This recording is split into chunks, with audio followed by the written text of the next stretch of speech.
Ladies and gentlemen, welcome back to another episode of Steady Focused. I'm your host. I'm your number one, Mr. SimeonHendrix. And guys, in this episode, we got something really great going on. We're bringing in a good friend of mine, Mr. Enrique Infante Jr. He's a United States Air Force veteran. He's a competitive strongman and powerlifter.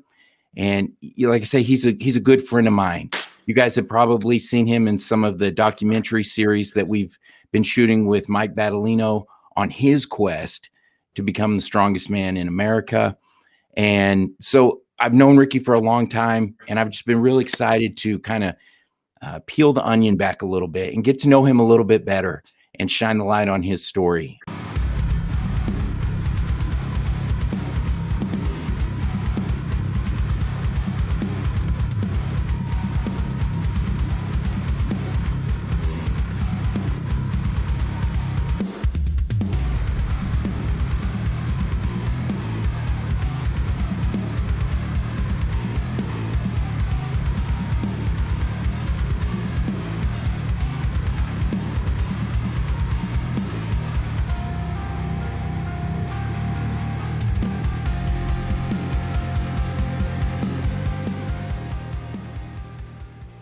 That's a little bit about what Ricky does. He's a madman. So I'm excited to share and shine the light on him. Ricky, how are you doing tonight? I'm good, man. How about yourself? Awesome. How do you feel whenever you watch that footage of you pushing yourself to the limits? So that's what, I think the third time you've been over. We're actually by the fourth time, I think, right? Yeah. So it's always fun when you're there. I don't know. It's just it's a different dynamic when you got someone. It's not you have somebody watching, but it's one of those where it gives you an extra little boost to kind of get through that day, especially when you know you've been beat up throughout. Especially after this year. This year's been rough on everyone. I think athletes, freaking teachers, parents with having their kids at home and trying to do their job and teach at the same time. So it's definitely something. Ricky, I'm just going to be kind of real transparent with everybody on this show. You know, I know a lot about you, but there's a lot that I don't know, and I really I just want to have a conversation with you and really kind of, like I said, unveil a little bit more about who you are. So talk a little bit about your upbringing. Like, where'd you grow up? So I'm actually from a little town in South Texas named Kennedy. It's out. See, on 181 on your way down towards Corpus, if you get on 37, I think we're about an hour away from San Antonio. Both of my parents are from Mexico. I'm first generation born here in our family. I'm the oldest in our family. Have two brothers and a sister, my baby sis. I still call her my baby sis. She's like 31, I think, 30, and she's still my baby sis. Actually, my daughter reminds me a lot of her. So when we're in a lot of trouble. But yeah, I mean, in short, that's where I'm from. Small town. Was into sports growing up. Into football, baseball.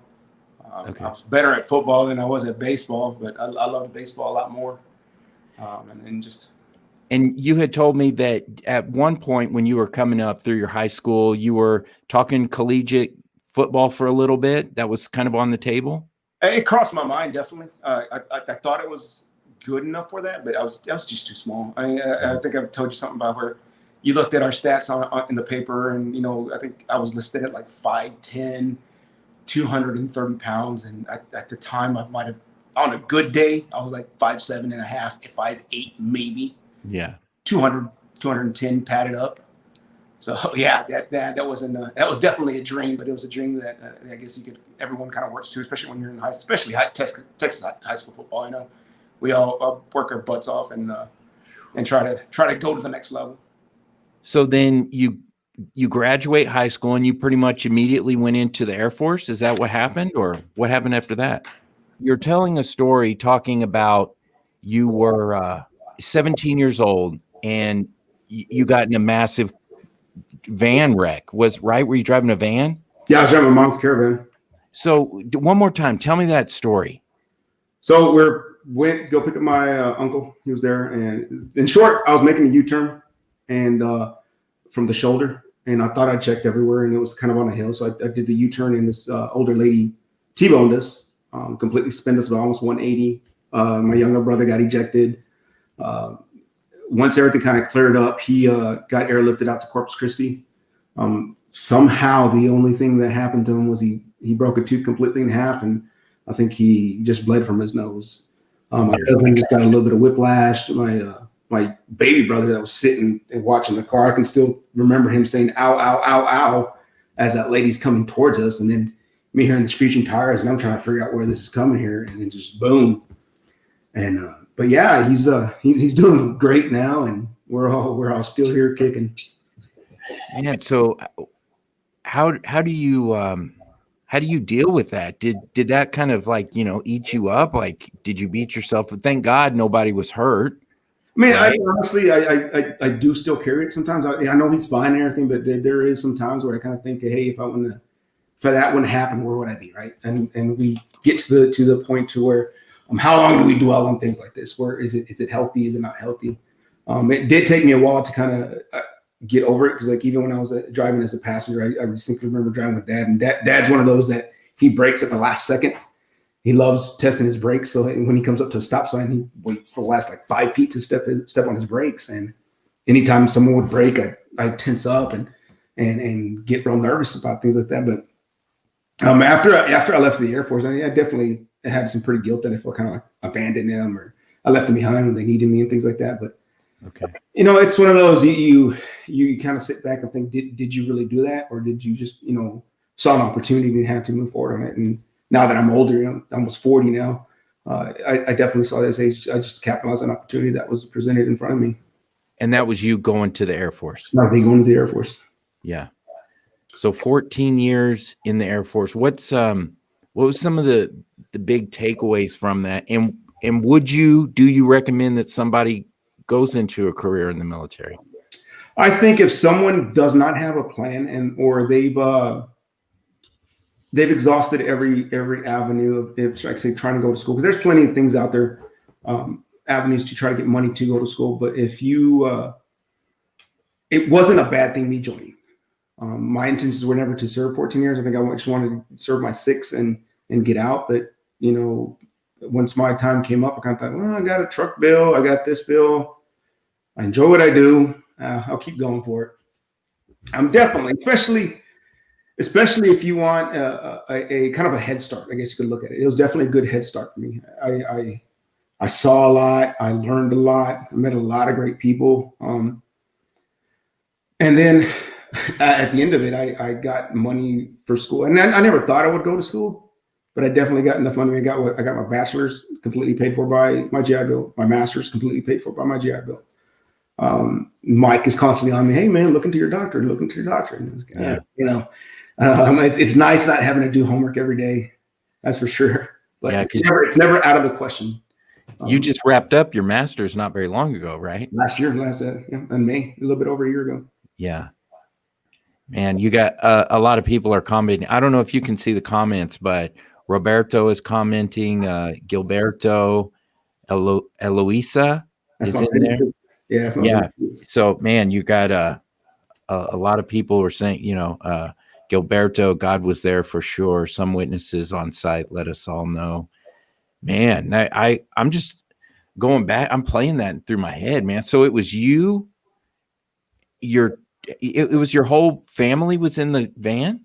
No, it was me, my little brother Roberto, my baby brother Cano Alejandro, and then my cousin Mario. And okay. I think my parents had gone to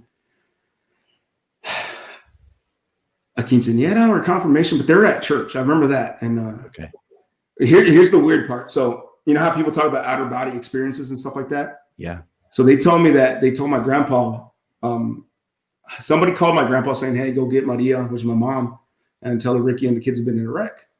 And I distinctly see my grandfather walking into church, him in his cowboy boots and his cowboy, and he had his cowboy hat out because he was inside the building. But I can see him in his old denim Wrangler shirt and jeans, and I can see him walking up down the side aisle to go find mom and dad. It's weird.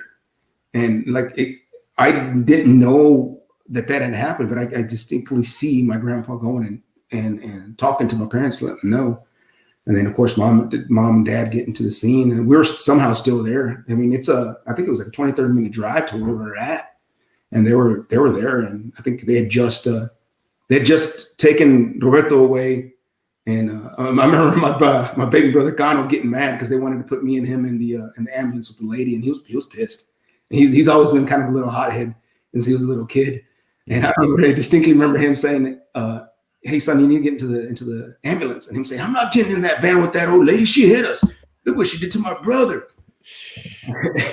And those two are like, I think they're about 18 months apart. So those two are really close. Actually, all three of them are really close because I'm the kind of oddball out, 4 years separated from the next one.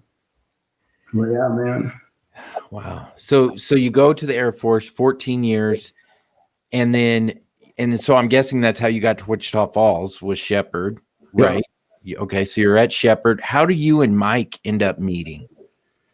So let's see. This is my second time back here because I was here between 09 and 13 as a military instructor, and then I got a call a little bit after I got out, offering me a job to come back as a civilian instructor.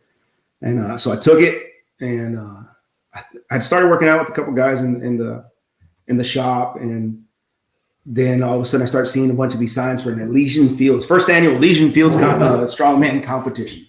Yes.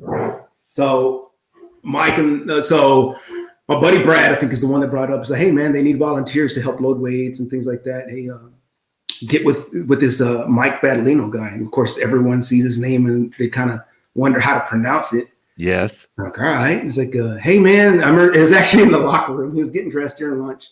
So, "Hey man," he's like, "I'm Ricky. I'm one of Brad's friends. He said you need some help this week and a couple weekends. You know, yeah, man. Here's my number. No big deal. Give me a call and we'll get you set up." All right. So fast forward to the weekend of the Elysian Fields, and I'm helping load and helping them unload and getting everything set up, right? And then we're setting up for the car deadlift. It was a 270-pound keg that was thrown in the back end of the Cavalier. The Cavalier, you've seen the Cavalier. Yeah. I went back in the trunk, and he kind of walks up to me. He's like, "Why aren't you competing?" I went, I don't know what I'd be doing. He's like, "Get with me afterwards." So we finished off the day, and then we kind of went out to his place a couple more times. I think that was it had to have been in 17. Yeah, I was in 17. And I went out to his place to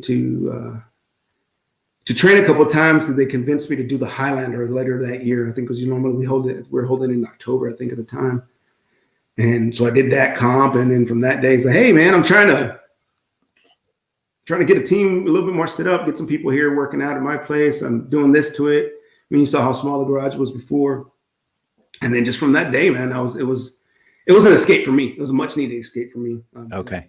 Because I had left my family back up in Idaho at the time and was trying to get back into working out. I always enjoyed working out. I never had any type of structure. And then finally getting with him and having a little bit more structure, having someone to coach me and kind of work out a few tweaks that I had. And a bunch of people tell me have asked, why do you do it? Why do you do it? Why do you do it? So how do you stay motivated? I forgot who I told the other day. I was like, man, it's like, you know what? It's training to get ready for a comp is a lot different than training just to, like, say, lose 10 pounds or training to get in shape, right? What's that mean? Get in shape. What does that mean?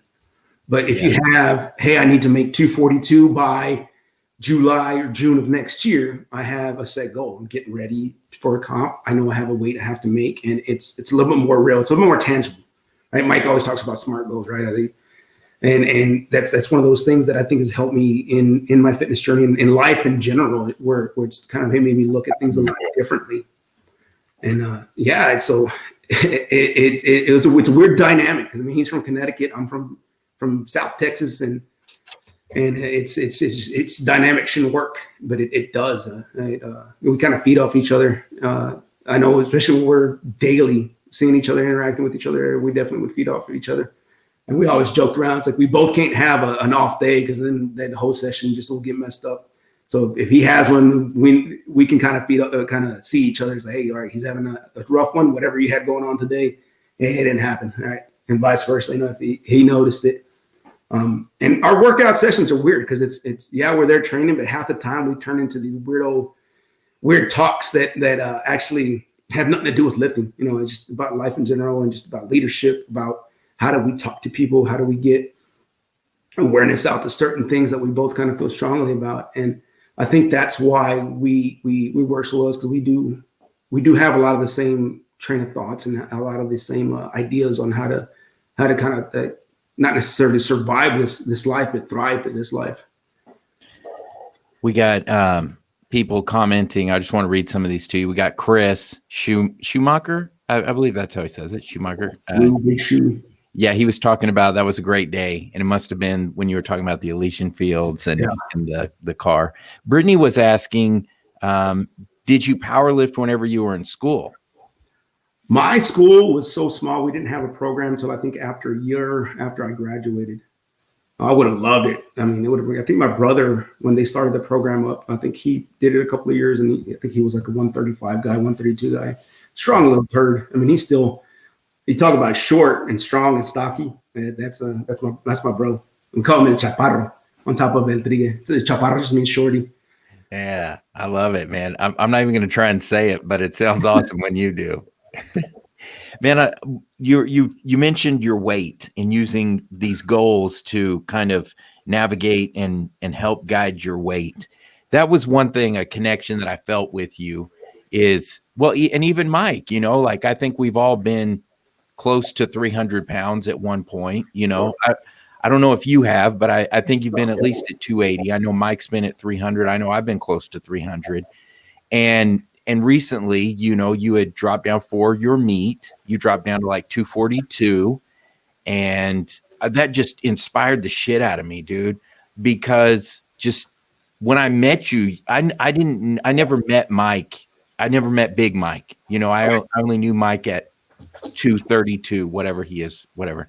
But I knew Ricky as 280. And then so just to see your drive and you go down to 242, I was like, man, that because we went almost opposite. I was like at 245, 250. I went up to 280, which I had been there numerous times, and then you came down and I was just really inspired by that. So yeah, man, I just talk a little bit about weight and where you're at right now and kind of at what weight you feel good. I think I feel the best and strong is probably about 245. At 245, I know I'm hitting weights that I should be hitting. I know I'm within a couple of pounds of meet weight, which is a matter of just like cutting a few things out the week of, or even just the week of, just naturally body would just flush a bunch of water out. Right now, I actually haven't weighed myself in a while. I feel about 256 to 258. I know I'm bigger right now. Okay. Normally, it's weird. It's a weird cycle. I fluctuate 20 freaking pounds throughout the year just because during the winter time and things like that. But 250 something now compared to 250 something 3 years ago is a lot different. Yeah. I use my my belt as a good indicator. 250 2.5 years ago, I could get it down to like maybe the second prong. Now I can get into the fifth prong with no issue at 250, at a heavier 250, 255. So, yeah, man. So for me, has been being consistent. Okay. One of the, I guess, positives of being here alone and not having the kids or the wife here living with me, probably the only positive is I don't keep any of the stuff that I know that I'll fall back on, to all the sweets and stuff like that. Now, when I go up to OKC and stay with them, yeah, all that stuff's there, and I splurge. But here, I just don't keep the stuff here. That like, I think I have to mention that to you. My discipline is I won't buy the stuff. If I keep it here, I'll know if I buy a pack of Oreos, that thing will be gone in a day and a half, 2 days. It's not right. It's a constant battle for me in my relationship with food. Amen, dude. The same for me, man. Completely. And again, that's one of the reasons I was so inspired by what you were doing, is because I knew you had dropped down, you were holding the line. And I remember I had dropped whenever Brittany and I had first got together. So I've been back in the lifting world maybe about 3 years, something like this, and I came back, was lifting, and then I took almost a year off, and now I've been lifting again pretty consistently for about 8 weeks, something like this. And, but yeah, whenever I came back and the weight came off pretty easily. I wasn't even thinking about the weight, and it trimmed down. And I remember at one point I was talking to myself and I was like, man, I got this whipped.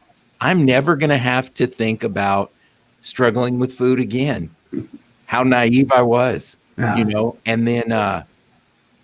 And then not very long, boom, I'm back up to 280 and I'm thinking like, what am I doing? And just wallowing in self-hate and all this crap. And thank God that cycle's broken, but like you said, it's something that is in me that I'm going to have to take a look at.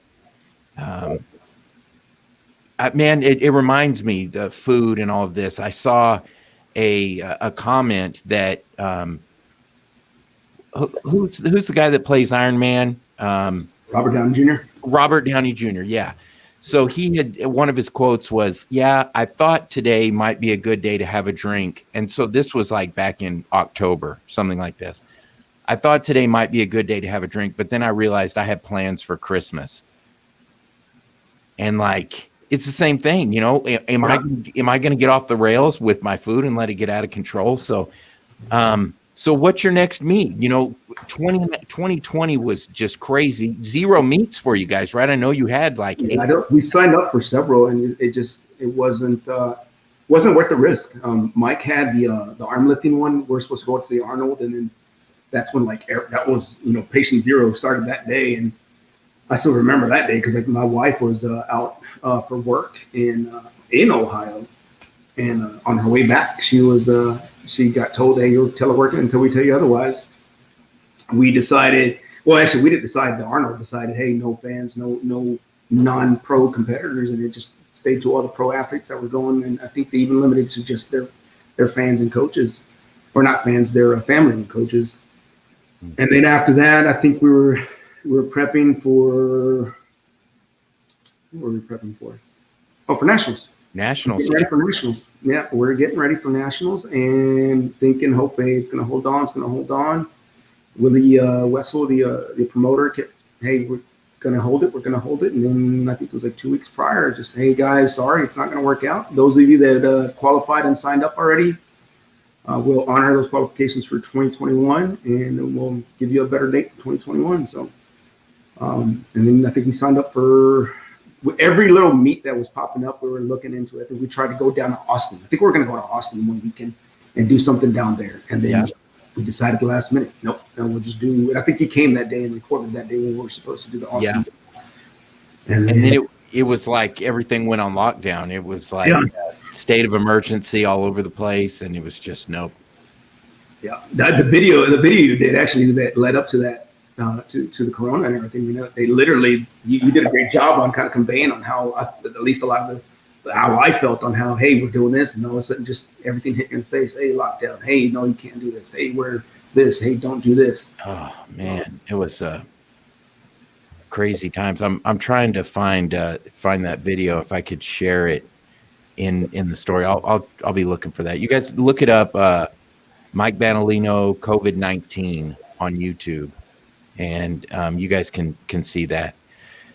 Wow. So what's your goals right now? What do you got coming up as far as events on the events? I think the only thing we have coming up is focusing on nationals. I got quite a bit of gap to make up on my deadlift. I'm a fair presser, especially for a 240 guy. Not like the pros or anything like that, but I think my comp weight for the axle, I think it's supposed to be axle log medley, and it's supposed to be 280 and 300, a 280 axle and a 300 log. I think I hit a 280 log, 285 log, 280 log a couple months ago, and that was fairly, I wouldn't say easy, but it moved very, very well. 300, 290, somewhere in there isn't unfeasible for me. Hopefully by next summer, I think so. If I stay healthy, that's the key part. All the movement events of my grip is just, I got these little hobbit fingers and hands that limit my grip strength. We've been working on it. It's been like my kryptonite. And then the deadlift is definitely heavy. I think that one video you just showed is the heaviest I pulled ever, 270 or 574. Yeah, which is awesome. And for the meet, for her nationals, it's 675 for reps. Oh gosh! So what? You'll just take a 0? I mean, that's not the plan, but okay, you're just definitely go in there and pull and see where we end up. Luckily, you can do all kinds of crazy stuff, hitch, crawl under it, and squat it if you have to. Bench press, squat, do whatever. Wow. Yeah, so right now our focus is, just get through the off season, and you've been doing the off season program, and it's been brutal. I want to kill Mike every time I get up under the bar.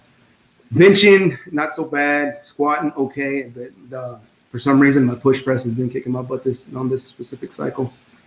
But yeah, hopefully it kind of clears up and we can do something a little bit prior, but I doubt it. I think our main focus, for sure, Mike's is not to speak for Mike, but I think is definitely get ready for nationals and do a good performance for nationals. Yeah, man, I agree. And I'm enjoying being part of the team and active with you guys during this off season and going for it. Are you feeling like a lot of the guys are, and when I'm saying a lot of the guys, really I'm talking about Mike, our coach. I mean, I know we're supposed to be at an RPE 7. So if you guys that aren't lifters, it's RPE 7 is basically like, how difficult is this on a scale from 0 to 10? So Mike says, hey, do it at about a 7 so you can get a few more reps. But some of what Mike's doing looks like he's hitting like a 10. And I'm like, am I supposed to be pushing harder?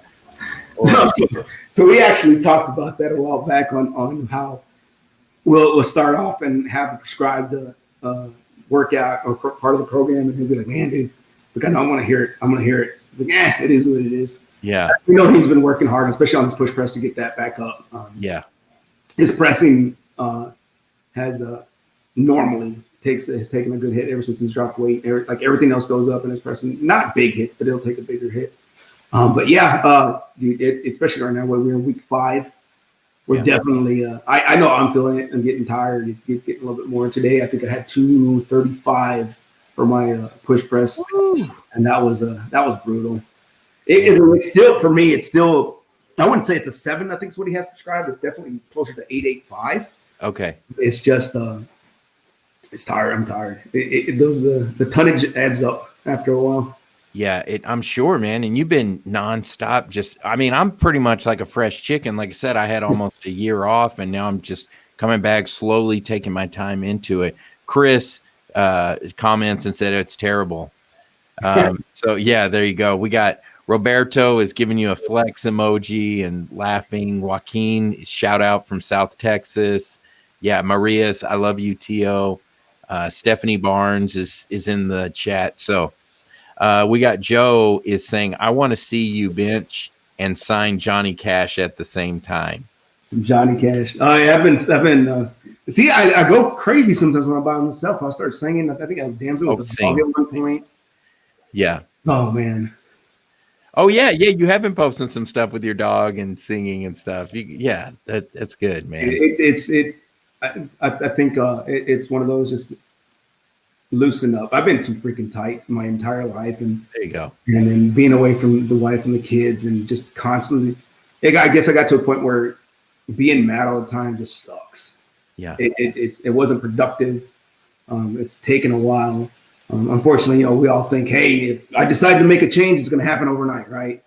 And if we falter or fall back after a couple of months of doing something, we automatically get mad, and at least I do. I get upset and give myself no leeway instead of just thinking, all right, hold on, let's focus on what you did do right. Yeah. And let's dig in on that, Ricky. Are you talking about you go through a cycle of beating yourself up about why are you not doing better than what you should be doing? Is that what you're saying?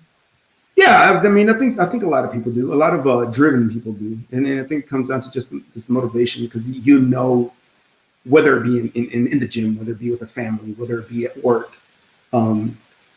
I think it all kind of ties together, right? Because if you have good work ethic in the gym, good work ethic at home, and good work ethic within your family, it ties together, because you can pull from each one and help you to build something stronger with it, whatever unit you're specifically part of. And that's something. Yeah, I will go into sometimes where I'm like, dude, what am I doing? What am I thinking? Come on, man. You know better than that. You should know better than that. Hey, you said you weren't going to do that anymore. You suck because you did it anyway. But that's not really constructive, right? It's not. It's not. But it happens. I know that self-talk, but I think Mike is a great influence in our lives to encourage us to not, we don't have to talk to ourselves that way, because I hear those voices in my own head, and when Mike is talking to me, I almost feel like a comfort, like, oh, hey, I don't have to think like that. A reminder. It's just a reminder, man. And which again makes me think about, we're fortunate that we have surrounded ourselves with a group, to, we have our family, and then we've got a lifting group where we can share and inspire each other. And it reminds me of that, they talk about the 5 people closest to you and how they influence us so much. And it just reminds me about the people that we surround ourselves with mean a lot to our mental health and our physical health and our well-being and the lives of our families and all of this. So just making the choice to show up and be active in our own lives. And man, absolutely. I mean, that's where I take a lot of my inspiration from, is like just people around me. I mean, I think the way a person's like mental state and their drive, it has a lot to do with who they surround themselves with. I mean, if you surround yourself around with shitty people, you're going to be, unfortunately, going to be a shitty person. You stop being a shitty person whenever you make the decision to get away from those people. My wife, she's been busting her ass, forever since I've known her. More stepping up when we made a decision for me to come down here to Texas and take this job. It was a great opportunity for me. Hopefully get us set up for when she does finally retire from the Air Force. She's still in active duty. Okay. But at the same time, she wanted to keep her babies. So she's had the kids. She's been essentially a single mom, and everything that she does for the kids, man, it's just, I find inspiration with it. And I wish, and hopefully she's watching and listening. I don't tell her enough on how much she actually does inspire me, and how much I respect everything she's done from, the day one that we met. Funny story, actually, when the first time we met, man. You want to hear that? Yeah, let's hear it. Let's hear it. Oh, this was in 2004. I was TDY to Lakenheath, England. And now, I hate to say it, I was that guy.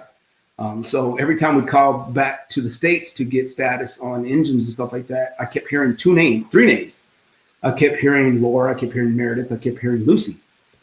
Like, all right, man, I got my choice of girls when I get back, right? So I get back, and then I think I'm on my R&R, and my roommate had brought this girl over because he was going to give her a ride to the airport. So I had a shaved head at the time. I had piercings everywhere. I was a little bit more cut. I didn't have the power belly.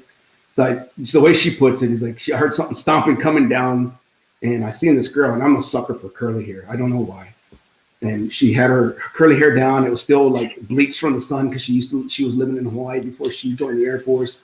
And I seen her. I'm like, oh, who's this girl? So I tried talking to her. She wasn't having it. All right, whatever. Didn't think nothing of it. I think she was going on leave. She got back from leave. And then about the time she got back from leave, it was that following Monday, I was off my R&R. I went into work and I seen her. I'm like, hey, you're that girl that was in my house this weekend. No, I wasn't. I don't know who you are. It's like, no, yeah, you were there. John, my roommate, was going to give you a ride. The shop said, hey, you can't talk to Big Rick that way. And she's like, I don't care who he is. I wasn't at his house. From that moment on, I'm like, yeah, this girl's, yeah, definitely. Yeah. She's like one of the few people that would not put up with my crap. She still doesn't put up with it. It's so important to have that in our lives, right? A strong woman who will call us on our bullshit. She definitely does. Oh my goodness, definitely she does. But I mean, our daughter is as much as she probably won't admit to it, is exactly like her. So she's got the Meredith temper, and the Meredith short fuse, I should say, and the Infante temper. And boy, that little girl's gonna break some hearts, and she's gonna break some arms too. Yeah, break some hearts and break some arms. What more could you ask for of your daughter? Oh man. Well, Ricky, man, that's about what I got on the, as far as on my list. So I'm just going to kind of turn the mic over to you, and, any final thoughts, anything you want to send out there into the world? Yeah, man. So I talked to some more earlier, like, I've never been one to actually care about what people thought, but I've cared about what I put out, right? I try not to put things out that I don't believe in.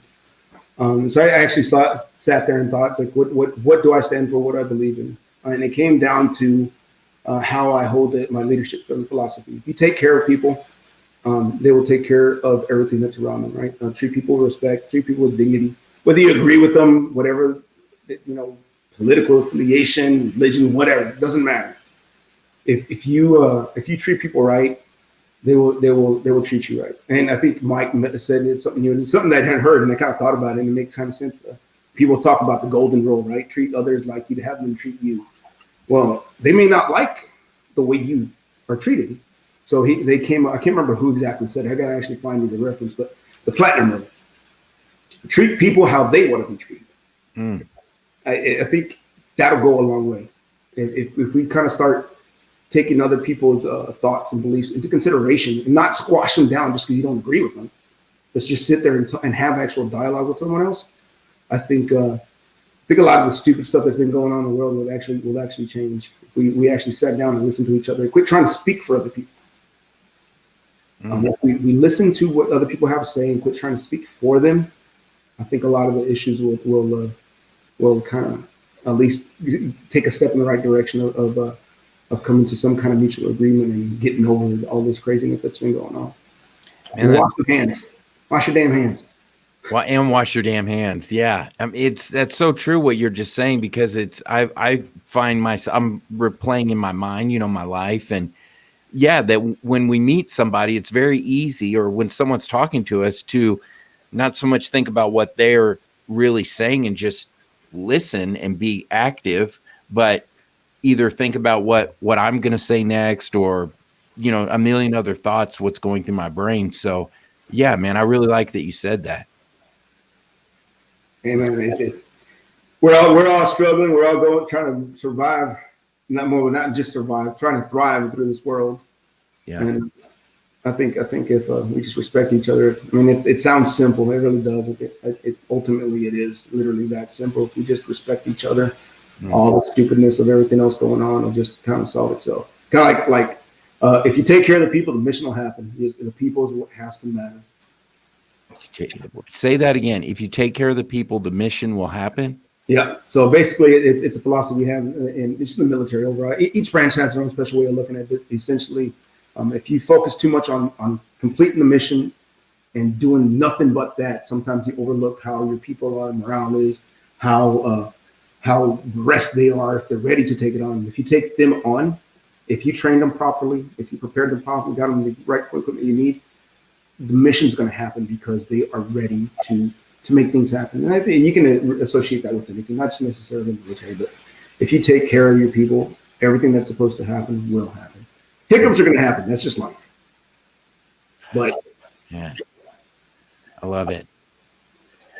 So guys, on that note, we're going to wrap this thing up. I just one more time, just want to give a huge thank you to Ricky, Mr. Enrique Infante Jr., for coming on and speaking with us and sharing so openly about his life. It's been great. Again, if you want to kind of watch a little bit about what Ricky is doing, you can follow him on Instagram, Ricky_Pudge. Right? Am I saying that, Ricky? Is that your Instagram? Rick_Pudge8.